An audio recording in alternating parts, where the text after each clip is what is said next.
Assalamualaikum warahmatullahi wabarakatuh. Salam, Om Swastiastu, Namo Buddhaya, salam kebajikan. Selamat siang dan salam sejahtera bagi kita semua. Yang terhormat, CEO and Founder Meditalk, Kak Ivanda Putri. Yang kami hormati Ketua Pelaksana Seminar Kesehatan Nasional, Kak Khofifah Indah. Yang kami hormati pemateri Seminar Kesehatan Nasional mengenai Manajemen Stroke Akut, Dr. Ngabila Salama, MKM. Sebelumnya, perkenalkan saya, Nur Alia, selaku Master of Ceremony pada Seminar Kesehatan Nasional kali ini, yang akan memandu acara dari awal hingga akhir.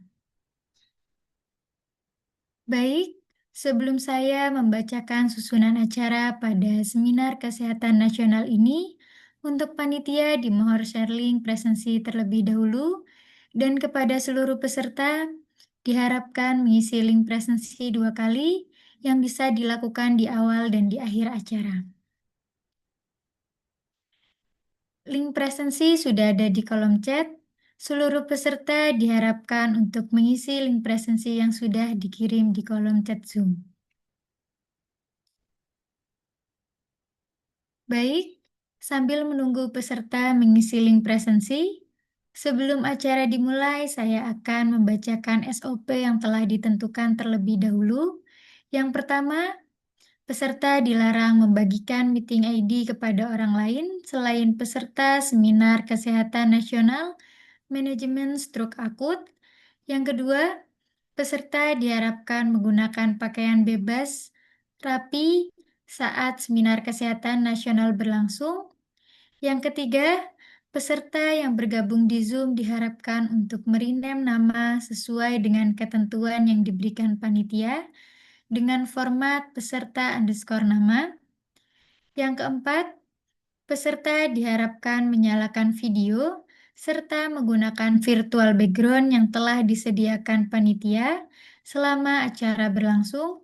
Yang kelima, pertanyaan dapat diajukan dengan menggunakan fitur raise hand atau mengirim pertanyaan di kolom chat Zoom. Yang keenam, MC berhak mengatur jalannya Seminar Kesehatan Nasional. Yang ketujuh, peserta diwajibkan untuk menonaktifkan mikrofon selama sesi materi berlangsung, kecuali telah dipersilahkan oleh pemateri atau MC. Dan yang kedelapan, link presensi kedua akan dibagikan di akhir acara. Untuk selanjutnya, saya akan membacakan rundown Seminar Kesehatan Nasional kali ini. Acara yang pertama yaitu pembukaan. Acara yang kedua yaitu menyanyikan lagu Indonesia Raya. Acara yang ketiga pemaparan materi oleh narasumber. Acara yang keempat sesi tanya jawab. Acara terakhir yaitu pengisian link presensi kedua dan penutup. Oke, langsung saja memasuki acara pertama yaitu pembukaan. Mari kita buka acara ini dengan berdoa menurut kepercayaan dan keyakinan masing-masing. Berdoa dipersilahkan.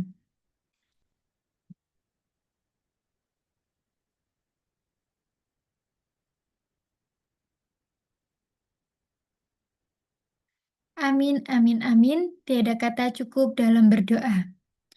Baik, acara yang kedua yaitu menyanyikan lagu Indonesia Raya.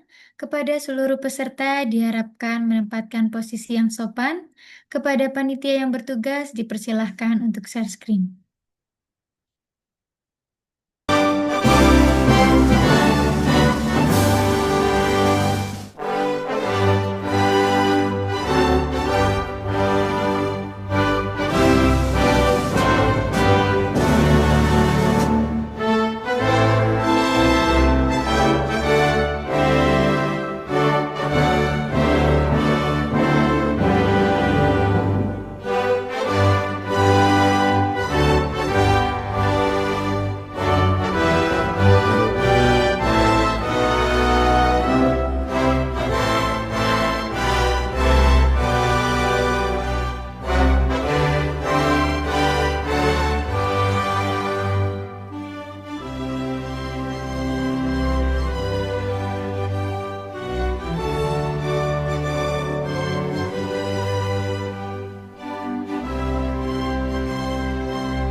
Baik, acara yang ketiga adalah pemaparan materi oleh narasumber. Oke, gimana nih teman-teman yang sudah bergabung di Zoom? Apakah sudah siap masuk ke acara inti? Pastinya sudah ya, karena inti acara kita kali ini benar-benar menarik banget, apalagi pembawa materinya yang sangat keren dan tentunya juga sudah berpengalaman. Oh ya, untuk teman-teman seluruh peserta Seminar Kesehatan Nasional mengenai manajemen stroke aku diharapkan untuk aktif karena akan ada door prize di akhir acara nanti dan door prize-nya yaitu gratis voucher tiket nonton. Jadi jangan disia-siakan peluang di Seminar Kesehatan Nasional pada siang hari ini. Oke, mungkin aku mau reaction kepada seluruh peserta yang sudah siap mendengarkan materi Seminar Kesehatan Nasional kali ini. Atau teman-teman boleh banget mengirim sudah siap di kolom chat Zoom.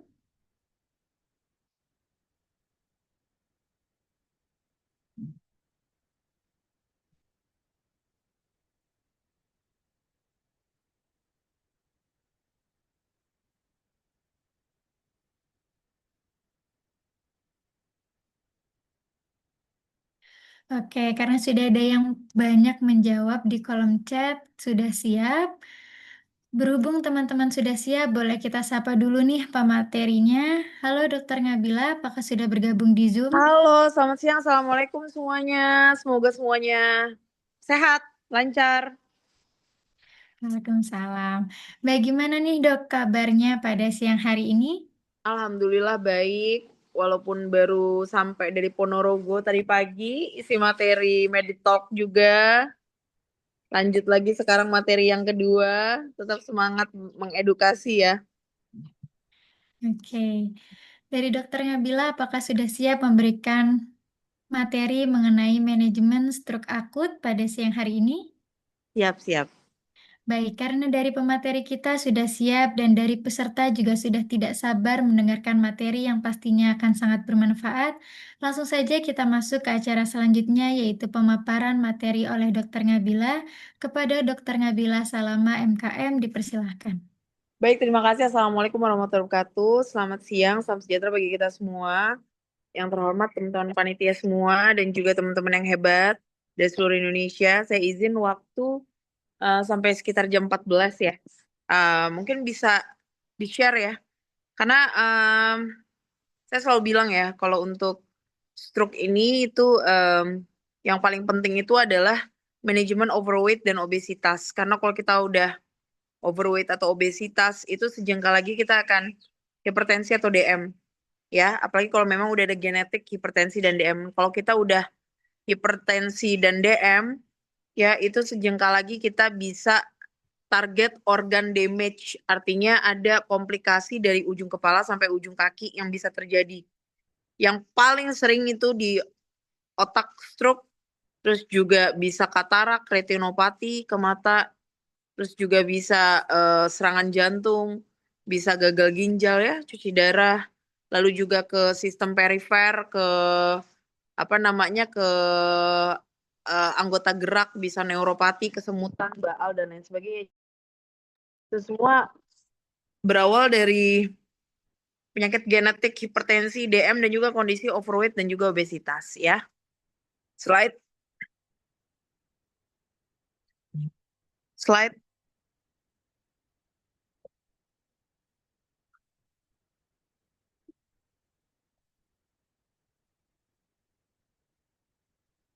Oke. Jadi komplikasi dari hipertensi dan DM yang paling sering terjadi itu adalah stroke. Dan kematian paling tinggi di Indonesia itu adalah penyakit metabolik ya dan pembuluh darah itu adalah stroke dan serangan jantung. Ya, makanya kita kenal kalau di em, apa namanya kalau di integrasi layanan primer ILP itu kan ada yang namanya yang pertama adalah promosi kesehatan, lalu yang kedua adalah pencegahan dengan penyakit menular dengan imunisasi, penyakit tidak menular dengan cerdik ceria setiap hari, dan ketiga adalah deteksi dini berdasarkan siklus hidup. Nah, ketika kita bicara apa namanya fasilitas kesehatan lanjutan atau rumah sakit, ada yang dikenal dengan KJSU, kanker, jantung, stroke, dan juga uronefrologi. Jadi bagaimana penyakit-penyakit tidak menular ini, pertama kanker, yang kedua J jantung ya, serangan jantung, S itu stroke, dan juga uronefrologi termasuk cuci darah dan lain sebagainya. Ya, ini benar-benar harus kita bisa sama-sama cegah dan juga tata laksana dengan baik termasuk sistem rujukan berjenjangnya.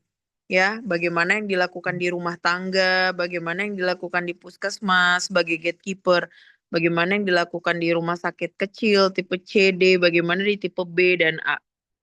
Bahkan kita ketahui sekarang sudah ada rumah sakit rujukan nasional RS PON ya, pusat otak. Nah, itu benar-benar harus kita kelola dengan baik. 90% kasus stroke dapat dicegah dengan tata laksana faktor risiko dengan baik. Nah, tadi faktor risiko hipertensi, DM, overweight, obesitas itu sangat tinggi ya. Slide. Oke. Jadi stroke ini 10% penyebab kematian di dunia. Ya. Yang besar lagi adalah selain kumpulan lain-lainnya adalah serangan jantung 13%, kanker. Ya makanya KJSU, kanker, jantung, stroke, dan uronefrologi. Ya slide.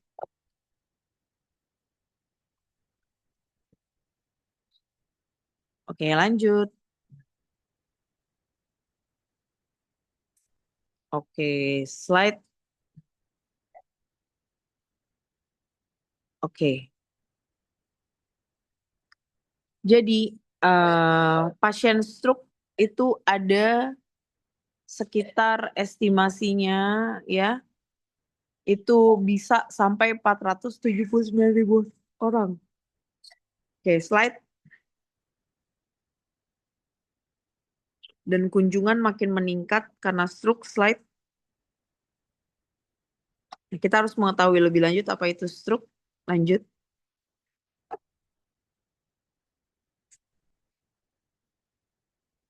Ya, stroke itu ada dua jenis ya. Ada yang karena pecah pembuluh darah atau stroke hemorrhagic, dan bisa juga karena minimnya suplai oksigen dan darah nutrisi karena adanya trombus ya atau emboli, adanya sumbatan seperti itu ya. Itu disebut stroke iskemik. Jadi ada dua mekanisme.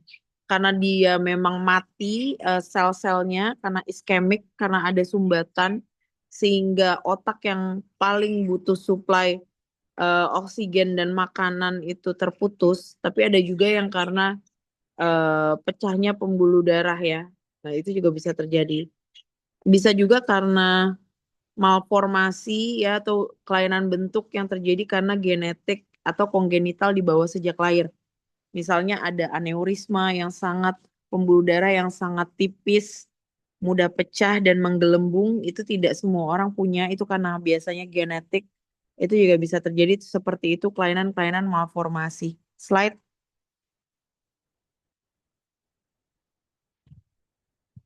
Oke. Jadi stroke itu terjadi kerusakan otak, gangguan suplai pembuluh darah otak ya. Slide. Nah, ini ada beberapa bagian-bagian otak ya. Dari mulai depan, tengah, sampai belakang. Dan itu banyak sekali pembuluh-pembuluh darah besar karena kita ketahui otak itu adalah pusat pengatur tubuh kita yang utama, ya regulator utama sehingga pastinya pembuluh darah besar itu banyak ke otak karena untuk memberikan pasokan oksigen dan gula. Ya ketika tubuh-tubuh kita lainnya mengalami kekurangan darah, otak itu tetap harus yang pertama. Makanya kita kadang-kadang kondisinya itu sering membuat kepala kita agak lebih tinggi ya atau elevasi gitu ya beberapa bantal. Itu tujuannya salah satunya juga untuk menjaga perfusi atau aliran darah ke otaknya tetap bagus. Slide.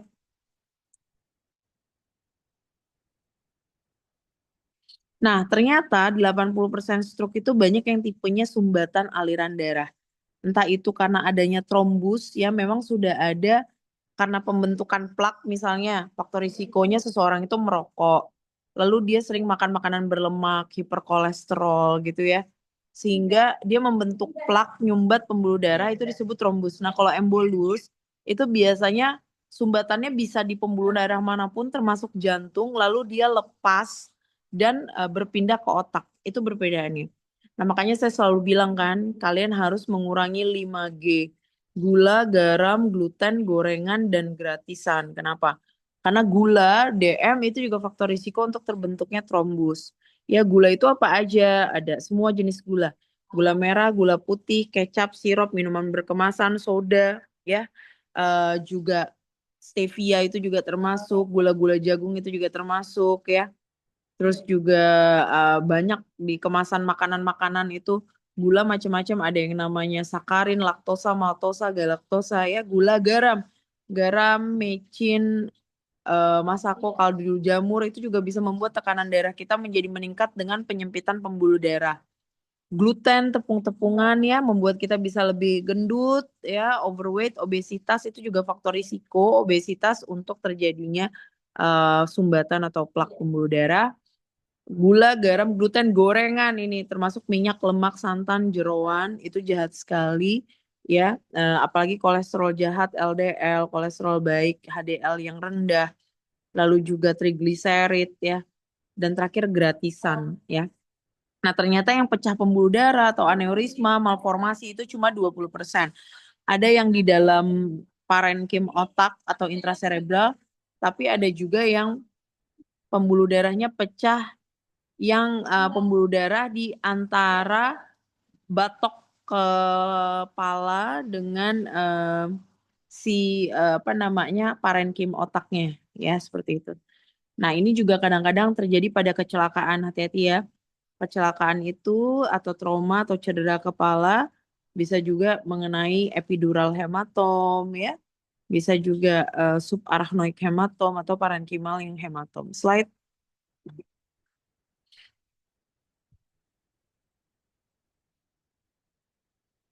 Ya, ini yang sangat dikhawatirkan.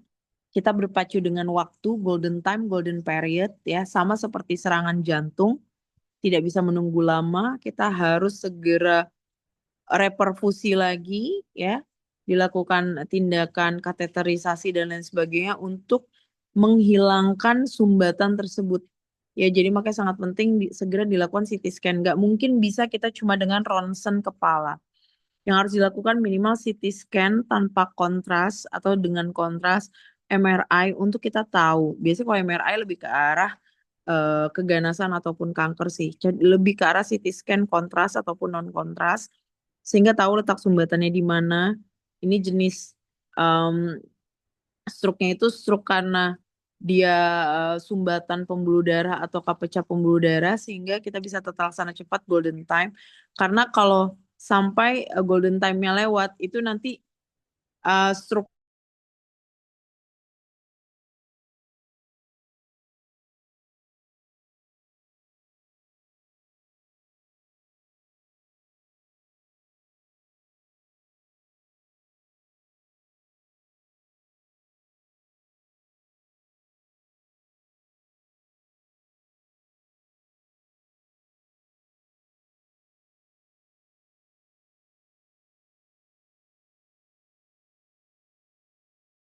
sel-sel.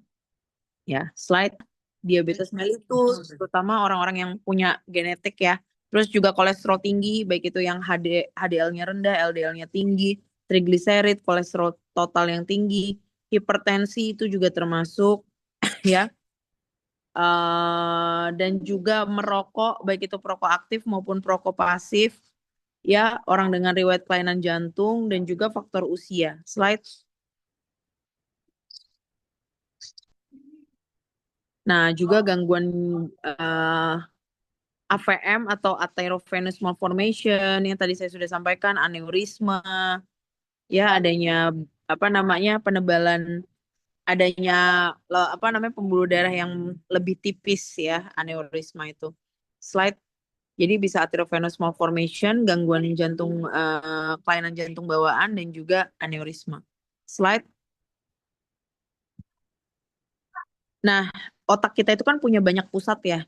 Ada pusat bicara, pusat emosi, ada pusat memori, ada pusat perilaku, ada pusat koordinasi, ya, di bagian otak kecil, ya, balance and coordination. Bahkan ada yang sampai untuk batang otak untuk kita bernafas ya. Itu yang sangat esensial. Makanya kalau udah mati batang otak ya udah mati gitu ya. Slide. Jadi tergantung pecahnya di sebelah mana. Nah, beberapa gejalanya yang paling sering adalah kelemahan anggota gerak, baik itu tangan, salah satu ataupun kaki. Mati rasa, lemah, lumpuh, wajah, lengan, kaki, gangguan visual, gangguan bicara, ada gangguan keseimbangan atau tersandung ketika berjalan, pingsan, koma, slide. Nah, ingat segera ke RS ya. Senyum tidak simetris, gerak separuh anggota tubuh melemah tiba-tiba, bicara pelo atau cadel ya, kebas atau baal di separuh tubuh atau hemiparesis ya. Rabun pandangan satu mata kabur terjadi tiba-tiba atau di bagian otak bagian penglihatan ya, dan juga sakit kepala hebat yang muncul tiba-tiba. Kita juga kenal yang namanya TIA, transient ischemic attack. Itu biasanya terjadi stroke yang dia bisa kembali gejalanya sering seperti segera KRS ini. Tapi dia bisa secara tiba-tiba kembali sehat normal dalam 24 sampai 48 jam. Slide. Slide. Ya, pengobatan yang paling penting adalah kecepatan dan penanganan.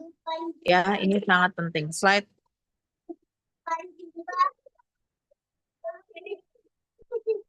Ya, slide. Ya, ini adalah kematian sel yang bisa terjadi jika kita terlambat merespon. Ya, penyumbatan pembuluh darah total dalam 5 menit bisa menyebabkan kematian. Jadi, setiap detik itu sangat berarti untuk mencegah kematian sel otak. Slide.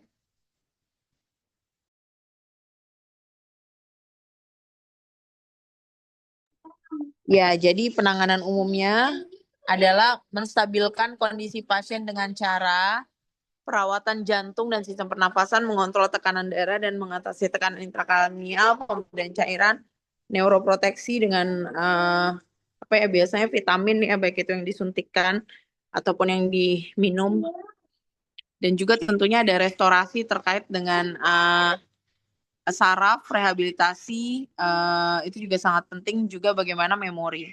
Slide. Ya, paling penting juga obat-obatan ya untuk mencegah trombusnya. Tadi kan karena 80% penyebabnya karena trombus ya, 20% yang karena perdarahan. Jadi terapi trombolitik, pemberian antikoagulasi, antitrombotik ya, slide. Hati-hati juga kalau dia penurunan kesadaran, hati-hati pemberiannya harus intravena karena takut aspirasi atau masuk ke paru-paru, pneumonia aspirasi karena dia tidak sadarkan diri. Oke, slide. Lanjut. Tata laksananya mirip dengan serangan jantung sebenarnya. Oke, lanjut.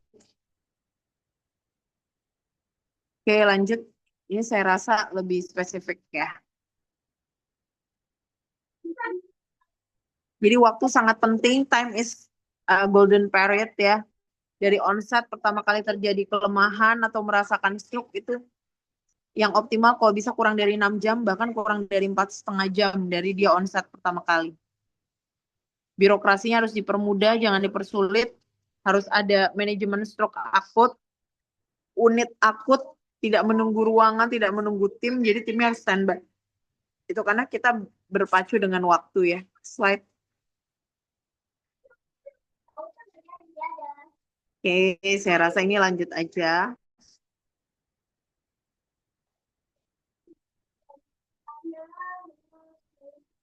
Ini penting, mencegah stroke yang pertama adalah perilaku hidup sehat, cerdik, ceria setiap hari, saya selalu bilang ya.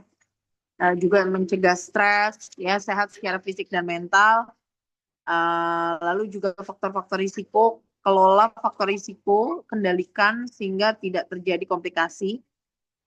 Ya, juga pada yang stroke dicegah terjadinya kekambuhan, dan yang pernah mengalami gejala stroke ringan seperti TIA, transient ischemic attack, itu juga harus sangat agresif mentata laksana faktor-faktor risikonya. Slide. Jadi intinya pasien-pasien yang overweight, obesitas, merokok, lalu juga obesitas grade 1, grade 2 itu harus sangat dikendalikan. Juga bagaimana mereka yang punya hipertensi, DM, hiperkolesterol, itu juga harus diberikan obat-obat seumur hidup ya. Kalau kita ketahui obat-obatan metabolik kan seumur hidup, hipertensi, DM, gagal ginjal, penyakit jantung, itu semua seumur hidup obatnya ya. Kadang-kadang masyarakat suka gini, aduh saya nggak mau minum obat seumur hidup, nanti ginjal saya bermasalah mengeluarkan obat itu. Itu salah. Karena semua obat-obat yang disetting untuk seumur hidup itu sudah disetting sangat aman. Untuk membuat stabil sehingga tidak terjadi komplikasi organ dari ujung kepala sampai ujung kaki termasuk stroke. Yang salah justru kalau nggak minum obat, itu pasti akan komplikasi. Ya, jadi obatnya mau diminum setiap hari, hanya bermain di dosis aja, ngurangin dosis sedikit, tapi tiap hari harus minum. Itu sangat penting untuk pasien-pasien hipertensi, DM, dan lain sebagainya. Dan juga bagi yang punya risiko stroke di keluarga, itu genetiknya sangat tinggi untuk hipertensi, DM, dan stroke kembali. Jadi screeningnya harus lebih dini. Kalau orang mungkin MCU, darah biasa rutin 1 tahun sekali, ini bisa 6 bulan sekali. Apalagi kalau sudah pralansia usia 40 tahun ke atas. Karena sekarang orang makin muda ya terkena hipertensi, DM ya. Kalau dulu mungkin 40 tahun ke atas, 45, 50, sekarang 25 tahun, bahkan anak-anak pun udah kena hipertensi dan DM. Oke. Obat-obatan untuk mencegah terjadinya plak ya, seperti antikoagulan juga penting, seperti aspirin, aspilat, statin, ataupun untuk kolesterol ya, statin, hipertensi, dan juga warfarin. Slide. Oke. Ini faktor-faktor risikonya. Ini sangat penting saya rasa ya untuk diketahui teman-teman. Ya kita harus menjaga low risk itu tekanan darahnya kurang dari 120/80, heartbeatnya normal antara 60 sampai 100 kali per menit, tidak merokok ya, kolesterol selalu dijaga di bawah 200, tidak ada diabetes mellitus atau terkontrol, ya, rutin olahraga, ya. Terus juga makanannya juga bagus, tidak tidak apa namanya, tidak overweight atau obesitas juga, tidak ada riwayat stroke di keluarga, ya. Slide.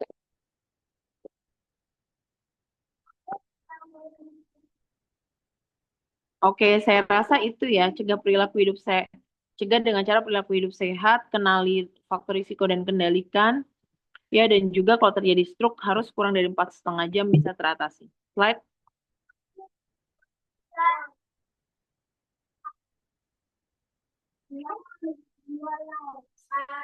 Oke, saya rasa itu kita masih ada waktu sampai menuju jam 14, ada sekitar 30 menit, silakan. Waktu dan tempat dipersilakan.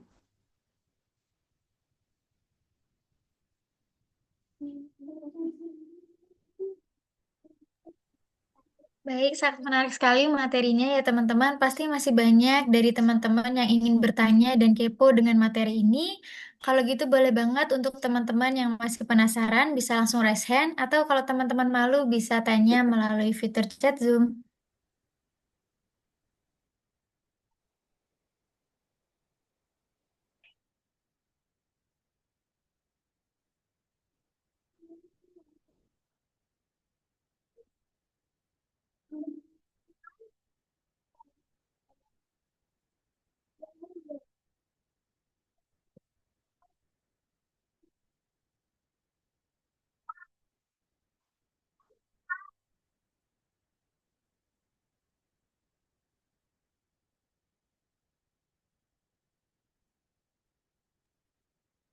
Sambil menunggu teman-teman bertanya atau mengetik di kolom chat Zoom, saya ingin bertanya, Dok, apakah stroke itu bisa terkena pada anak-anak yang umurnya masih belasan tahun atau biasanya terkena pada orang-orang yang umurnya di atas 40 dan lain sebagainya? Ya, dia bisa mengenai siapa saja atau asal dengan faktor risiko yang kuat tadi ya, misalnya perokok, terus hiperkolesterol, hipertensi, seperti itu. Jadi sekarang sudah tidak terpengaruhi dengan usia. Tapi pralansia tentunya lebih tinggi lagi kemungkinannya ya, walaupun nggak begitu besar, sekitar 45 tahun. Baik, terima kasih atas jawabannya, Dok. Mungkin teman-teman ada yang ingin bertanya, boleh banget raise hand atau tulis di kolom chat Zoom.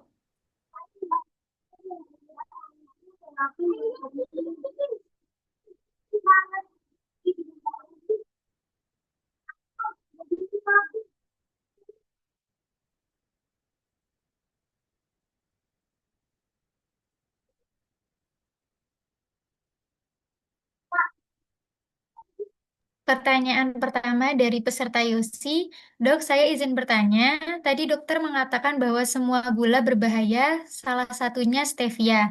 Stevia ini kan pengganti gula untuk pasien dengan diabetes. Jadi apakah pasien diabetes sudah pasti terkena stroke atau tidak ada pengganti gula sama sekali ya, Dok? Boleh pakai gula stevia, tapi yang saya pengen sampaikan adalah mau itu gula jagung, gula stevia itu namanya gula. Jadi jangan otomatis karena itu gula jagung, gula stevia itu jadi ini, jadi apa namanya? Jadi banyak-banyak gitu lah. Itu aja sih, biar nggak lengah.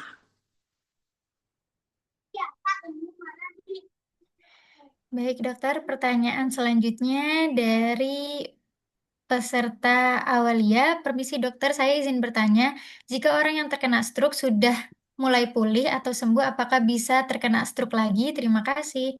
Bisa, sangat bisa, sama seperti serangan jantung, itu bisa terjadi seperti itu.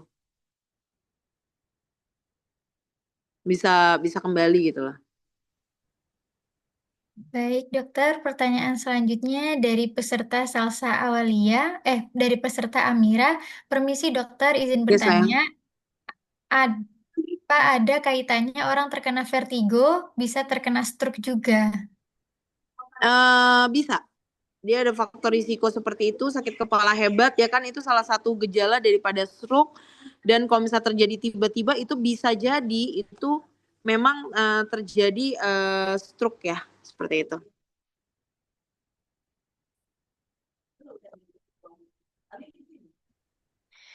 Baik, terima kasih atas jawabannya, dokter. Mungkin teman-teman ada yang masih ingin bertanya karena masih ada sesi tanya jawab.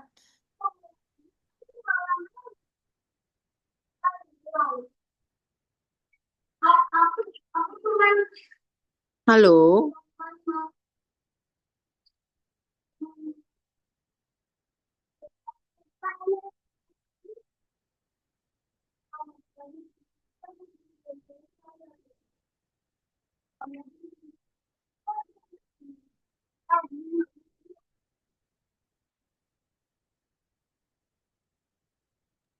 Selanjutnya ada pertanyaan dokter dari peserta Lilis Suryani. Selamat siang dokter, izin bertanya, apakah untuk tindakan trombosit itu sendiri sudah ditanggung oleh BPJS atau belum? Terima kasih, Sudah, dokter. sudah ditanggung trombolisis.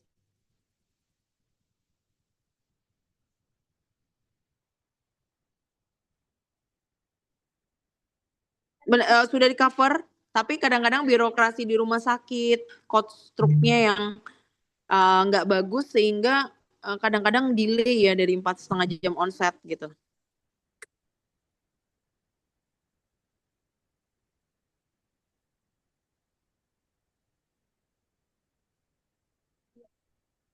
Oke, terima kasih dok atas jawabannya. Mungkin teman-teman lain yang masih mau bertanya terkait stroke boleh banget. Boleh, Pertanyaan boleh banget, selanjutnya silakan. dari peserta Pratiwi, dokter maaf izin bertanya, saya kan tinggal di desa yang lumayan jauh dari rumah sakit.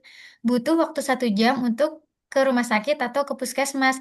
Itu pun kalau ke PKM obatnya kurang memadai. Dan jika kita mendapatkan pasien stroke yang tidak sadarkan diri dengan ciri-ciri stroke, kira-kira penanganannya yang harus kita lakukan itu apa ya dok? Dan saat ini RS yang terdekat belum bisa CT scan dok. Kalau mau CT scan masih harus menyeberang lautan dok. Kira-kira apa yang harus kita lakukan sebelum ke rumah sakit dok?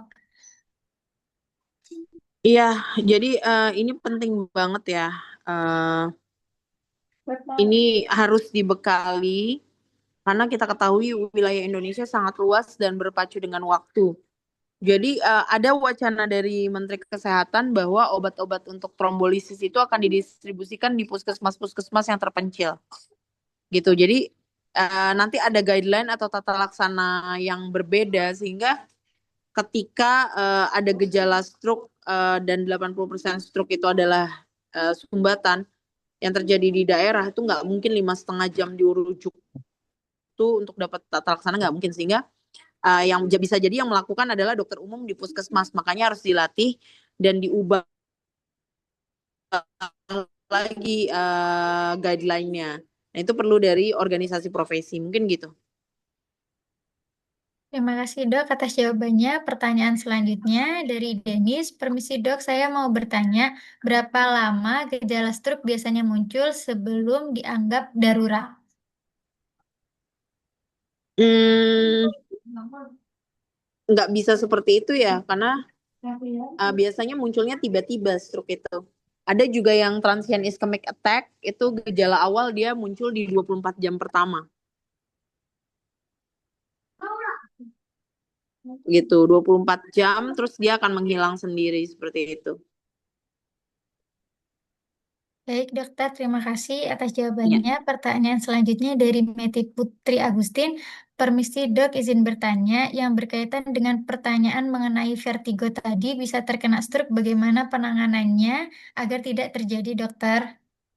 Iya, tentunya harus dibedakan apakah ini benar-benar vertigo atau tidak. Vertigo yang sering sekali terjadi bisa kita lakukan penapisan dengan stroke, dengan CT scan. Itu sih saran saya. Jadi kita benar-benar tahu apakah ini benar-benar vertigo biasa, apakah memang dia dari stroke tadi ya, gitu. Jadi benar-benar yakin dengan cara dilakukan CT scan. Apalagi kalau misalnya dia dari white genetik ya, lakukanlah CT scan rutin 6 bulan atau 1 tahun sekali. Baik dokter, terima kasih atas jawabannya. Pertanyaan selanjutnya dari Iwan. Golden periode stroke sebetulnya berapa lama ya dok? 4,5 jam tadi udah disampaikan. Terima kasih dok. Pertanyaan selanjutnya dari Pratiwi. Maaf.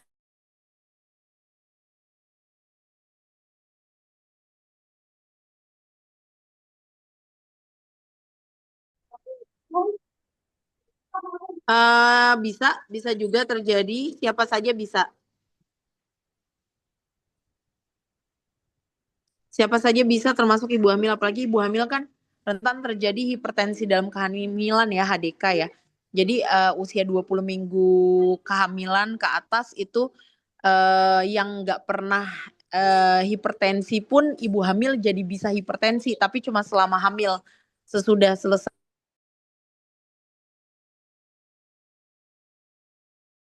stasional seperti itu. Itu sih yang harus diwaspadai. Jadi karena ibu hamil metabolismenya bisa terjadi hipertensi dan DM, sehingga dia bisa sakit seperti itu. Termasuk faktor risiko stroke-nya menjadi lebih tinggi. Baik dokter, terima kasih atas jawabannya. Pertanyaan selanjutnya dari Sylvia Jusinda. Dokter, kalau ada pasien yang sudah mengalami stroke, terus komplikasi DM, apakah bisa berbahaya ke pasien tersebut? Gimana? Apakah kalau ada pasien yang sudah mengalami stroke, terus komplikasi DM, apakah bisa berbahaya ke pasien tersebut?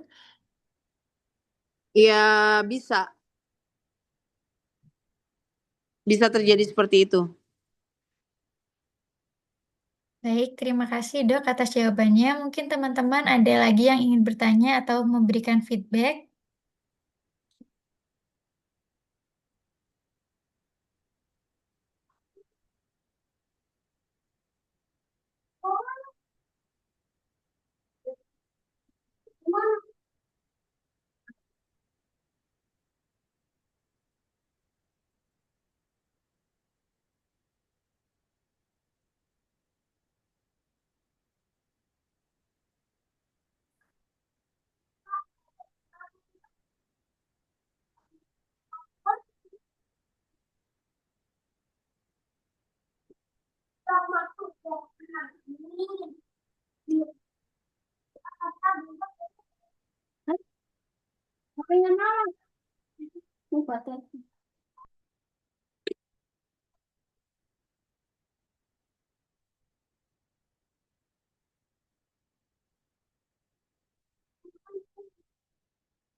Mungkin teman-teman ada yang masih mau bertanya, kita tunggu 3 menit ke depan.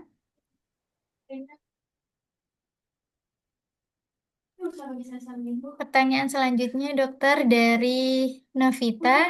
Permisi dokter, izin bertanya, jika seseorang menderita hipertensi dan sudah muncul gejala stroke seperti nyeri di lengan kiri, apakah kondisi tersebut harus segera menjalani pemeriksaan dan pengobatan lebih lanjut ya, dok?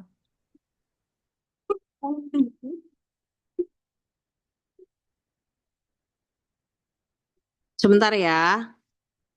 Sebentar ya, sebentar. Nah, ini ada yang lagi WA sebentar penting. Baik.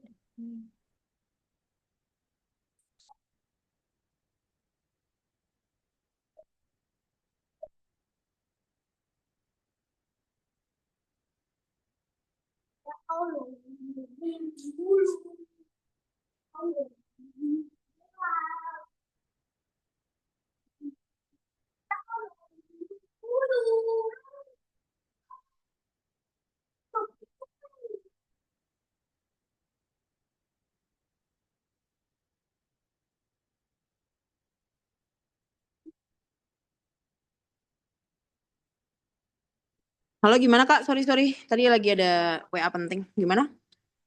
Baik dokter, pertanyaan selanjutnya, jika seseorang menderita hipertensi dan sudah muncul gejala stroke seperti nyeri di lengan kiri, apakah kondisi tersebut harus segera menjalani pemeriksaan dan Iya, pengobatan harus lebih segera. lanjut? Harus segera, benar. Harus segera dibawa ke fasilitas kesehatan. Dan penggunaan clopidogrel itu harus dalam jangka waktu lama ya. Gitu.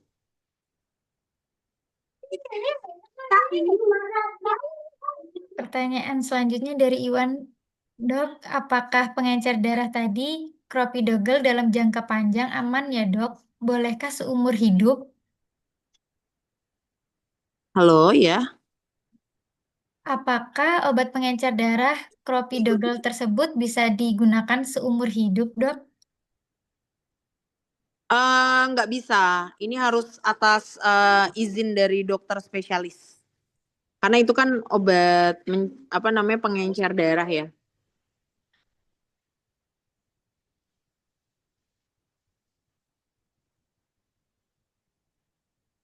Gitu, saya.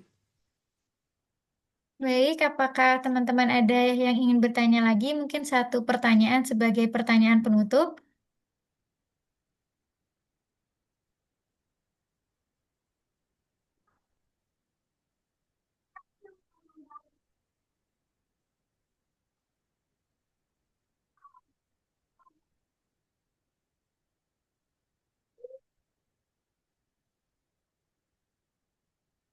Atau kalau teman-teman sudah paham dengan materi pada siang hari ini, teman-teman boleh tulis di kolom komentar, paham.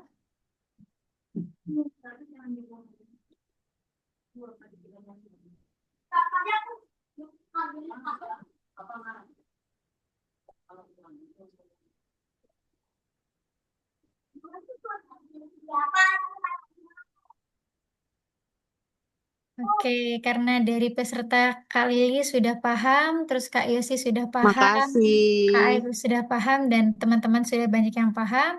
Mungkin pertanyaan tadi adalah pertanyaan terakhir untuk mengakhiri sesi tanya jawab ini. Saya mewakili panitia mengucapkan terima kasih kepada Dr. Ngabila Salama MKM atas materi yang disampaikan. Sudah nggak kerasa kita udah ada di penghujung acara. Sesi tanya jawab pertanyaan juga keren banget, apalagi materi yang disampaikan juga sangat berguna banget. Sebelum itu, saya selaku Master of Ceremony dari Mediltak ingin mengucapkan terima kasih kepada seluruh peserta yang telah bersedia mengikuti seminar kesehatan nasional, mulai dari awal hingga akhir. Baik, memasuki acara yang terakhir, yaitu pengisian link presensi yang kedua dan penutup. Untuk panitia yang bertugas, dipersilahkan mengirim link presensi kedua.